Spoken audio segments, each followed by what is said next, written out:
Hello and welcome, I'm Vince, also known as PleasantKenobi on the internet, and today's news is quite possibly some of the fucking wildest I have ever seen. Wizards of the Coast have released their most expensive product ever, they're reprinting reserve list cards, and they're selling proxies to you directly. This is crazy shit.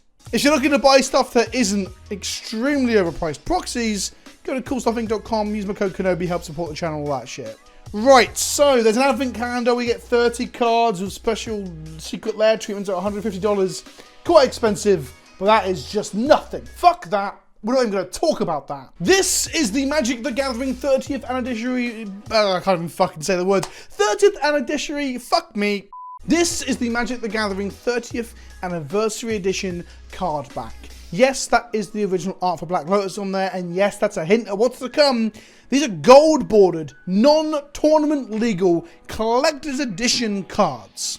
This has been done in the past with International Collector's Edition. Basically, they're gold border backed versions of Pro Tour winning decks that came with things like Black Lotus and Mana Crypts and all sorts of shit in them that are now used as glorified expensive collector's items proxies. I'll talk more about that and how that compares to this and how much these cards are going to be worth in time towards the end of the video. But what's on the front of these things, you ask? Well, here we have it.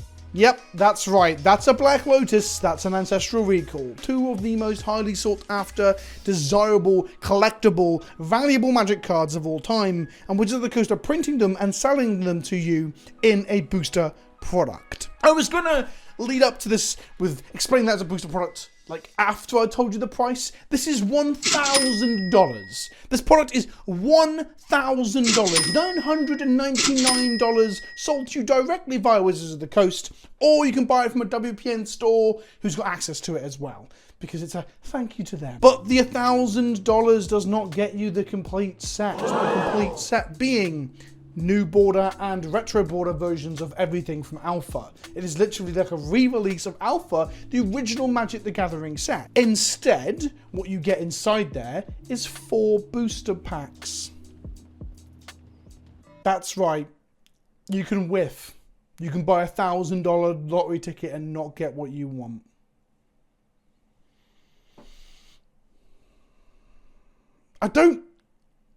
Fuck, it's fucking wild. It comes inside this box and you get 4 booster packs. 4 booster packs with 15 cards in each.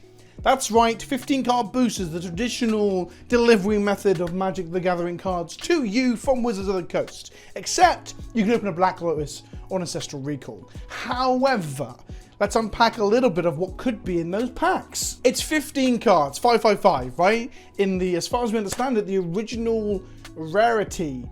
There may be a different slot for old border. That wasn't explained clearly on the stream, but Mark Rosewater did say you can potentially open 2 Black Lotuses, or Loti, or whatever the fuck the non-singular is. Meaning there must be a slot that you can get the Black Lotus in. There is both the old border, retro border, and new border too. So there must be an old border slot, the old border cards being slightly more special, but rare. In amongst those 15 cards, you can also open at least 1 basic land, although a few people on Twitter have told me it's 2 basic lands. I might have missed that in the stream. And a token. That's right. You're gonna not... you're gonna... You might just open some fucking basic lands and some shitty commons and then open yourselves a rare that is not a Lotus or a dual land. Although they have said that the dual lands appear twice as likely as any other rare. That's the only upshift or downshifting rarity they've done, besides a common version of Soul Ring that's going to be in there as well. But dual lands will appear twice as likely. They put them twice as many times onto each of the rare sheets when they printed this. $1,000 for a limited print run collector product, 4 boosters. That's 60 cards, not playable out of the box. It's completely and utterly a lottery ticket as to what you get. This is insane. Okay, I've got the excitement of recording and shouting into camera out of my way. Why am I saying this is insane?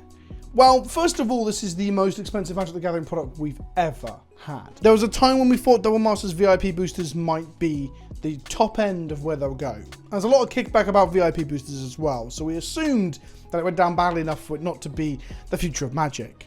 Then we had the Secret Lair Fetchland Edition debacle, where they told us it was going to be about the price of a Commander's Arsenal, and it wasn't, because it was a very limited print run thing. So that's twice that we've had products way over, you know, $200 for a booster, $200, $300, $400 by the time people got their hands on the actual Secret Lair Fetchland thing. Part of that is the secondary market, right? Part of that was that the Fetchlands were desirable, there were new arts for the Fetchlands, and when they got into the hands of sellers, they bumped the price because demand outstripped supply. In this circumstance, though, they are selling directly from Wizards of the Coast, who, don't forget, they removed MSRP or RRP, but they're selling them for $999.99 directly to you, which gives us an MSRP. We've also been told that these are not printed to demand like a normal Secret Lair. So normally, if like 1 million people bought a Secret Lair, they'd all eventually get printed. That's kind of part of the reason we don't get our Secret Lairs until like fucking 6 months after the fact, is because they're getting produced after they've been bought. In this case, in order to, if we look at it in a fluffier way to get this to you before Christmas, they have already printed these. But if we look at it from the more cynical side of things, which I don't think is unfair to do in this circumstance, considering the whale product and the FOMO nature of this sort of stuff, it also means that if there's a limited amount of them, or they've already been printed and there's going to be no more, it will eventually sell out, or could sell out quite quickly. I say eventually, I mean, at some point in its shelf life. What we really mean is that if the numbers are low enough, this will just go like that. It'll be gone. There'll be bots clambering to buy these and stuff, and you're never going to get your hands on it. So having a limited print run creates the fear of missing out, which pushes people to make purchases that they probably shouldn't make, because this product is dog shit. Beyond that, not only is it $1,000 for a product, it is also reprinting reserve list cards. Something they've said they can't do. Now, of course, they're not tournament legal, so this seems to be their way of getting around it without getting slapped on the wrist by some sort of legal threat from the collector's market. For those of you not up to speed, there's a load of cards in Magic that can't be reprinted because they promised in a magazine or a letter years ago, like decades ago, they wouldn't do it to keep the sanctity and the confidence in the secondary market alive for Magic. And now to this day, those cards are worth shit tons of money because Wizards can't meet the demand for them because they can't introduce more supply. We've had them reprint a few before, here and there, into Black Border, Demonic Tutor being a famous one of coming off the reserve list and getting reprinted. But then what happened was they stopped doing that because they felt like they were upsetting people. We had Gold Border ones as well. Lotus has been reprinted into Collector's Edition. That seems to be the place that they can skirt it, and I don't mind skirting it. And that's what we've got here, Gold Border. Or more accurately, they're Black Border on the front, they're gold on the back. They're essentially proxies. They look like Magic cards, they feel like Magic cards, but they don't play in a sanctioned tournament for Magic the Gathering. Now, a lot of these Alpha and Beta cards, Lotuses, Power 9, Ancestral, Time Walk, all that shit, aren't legal in most formats anyway, so we're not going to see anyone being upset they can't play these in a local tournament, because there's not that many tournaments where these are legal. The main place for this stuff would be Canlander, Vintage, people's cubes and stuff, although again, cube tournaments don't really happen. The problem is that this product already exists. Cards that are not tournament legal that you can buy to proxy this stuff, proxies already exist. You can print them at home on your printer. You can get them made by like the playing card making websites. There's people who print entire cubes for you if you're not using copyrighted material like the original art. There are many, many ways to get proxies for an absolutely small smidgen, a fraction of the price. You can have entire cubes printed, again, if you're not using the original Magic the Gathering art, entire cubes printed for around $100, $200. I know, because I'm considering doing it myself for my cube that I play with my friends in my local area, so we can go to pubs and restaurants and game stores without the fear of having my fucking power nicked. Not that I own any power at this point in time anyway. The point I'm getting at is that for $200 you can print an entire vintage playable cube. It's not tournament legal, but then again, neither are these. So essentially, do I have to fucking spell that out? You can get an entire cube for $200 in proxy. So why the fuck are you buying a random chance to get the proxies that have been sanctioned by Wizards to be slightly less legit than other proxies? It's fucking insane. But then we move beyond the fact that actually, when it comes down to it, cards being tournament legal isn't necessarily the thing that drives their price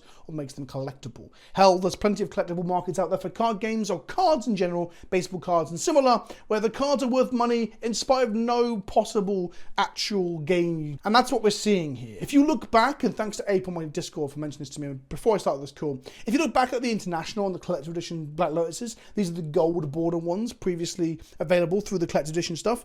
These cards that have gold backs and aren't tournament legal are $3.5, $4 grand if we're looking at dollar price, or Great British pound price now that our economy's down the shitter. But either way, they're about £4 grand. These cards are not tournament legal either, but they are collector's items from a limited release product from a company and a game that has a collector's market. And the point that Ape made when we talked about this only about 15 minutes ago was that these new ones may be worth more than that, because if this is a limited print run with less copies available than the collector's or the international edition, then these Lotuses or Loti or whatever may be worth more than that. 4 or 5 or £6 So that would incentivize people to crack the packs, to buy and crack the packs, because you're playing a lottery ticket to hit that game, right? But if it's printed way more than that, the cards will be significantly cheaper before that. So it might actually just be worth it if you really want an officially printed Wizards Black Lotus, just buying one on the secondary market initially.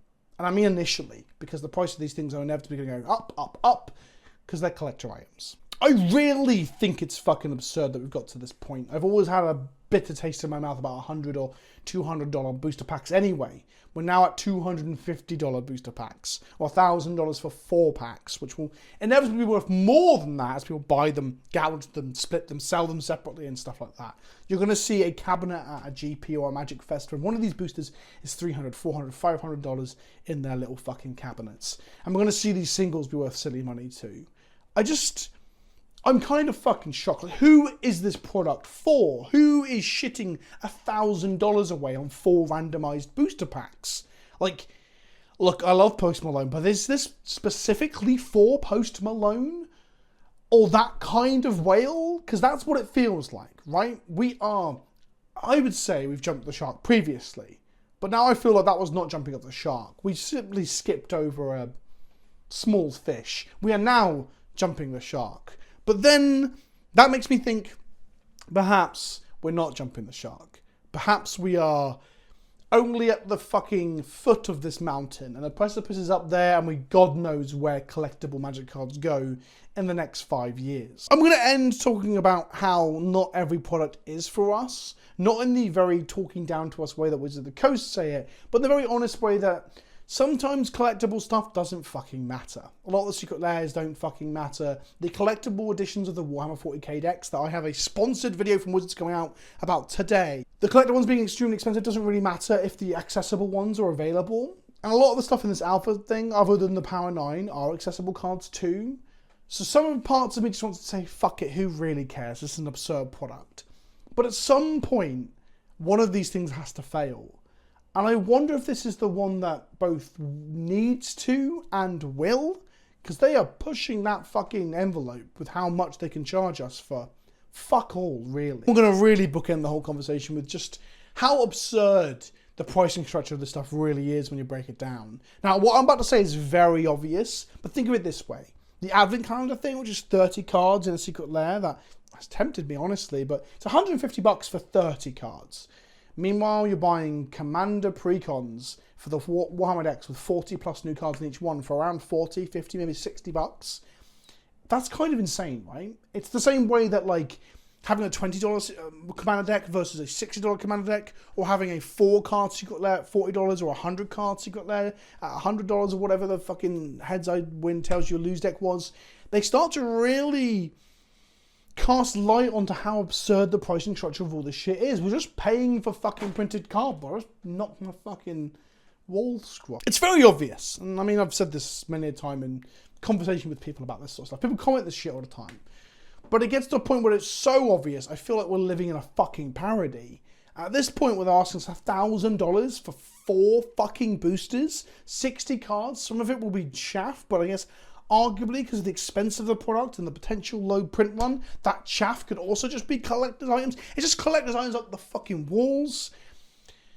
It just doesn't sit well with me. It makes me just fucking laugh and roll my eyes and rub my head and makes the game seem farcical. It's the kind of thing that I think makes the hobby and the game look a bit dumb from the outside looking in. Ultimately, this won't affect your enjoyment of the next standard set, the next Commander product or whatever. But it is a laughable and very exciting part of Magic's history when Wizards sold people 60 proxies for $1,000. I've been Vince, also known as PleasantKenobi on the internet. I hope you enjoyed the video. Please watch my video later on, sponsored by Wizards of the Coast, for playing the new Warhammer decks, which are incredible, by the way. Just being honest about what I think is good and what I think is shit. Thanks for watching. I'll see you all soon. Ta-ta for now.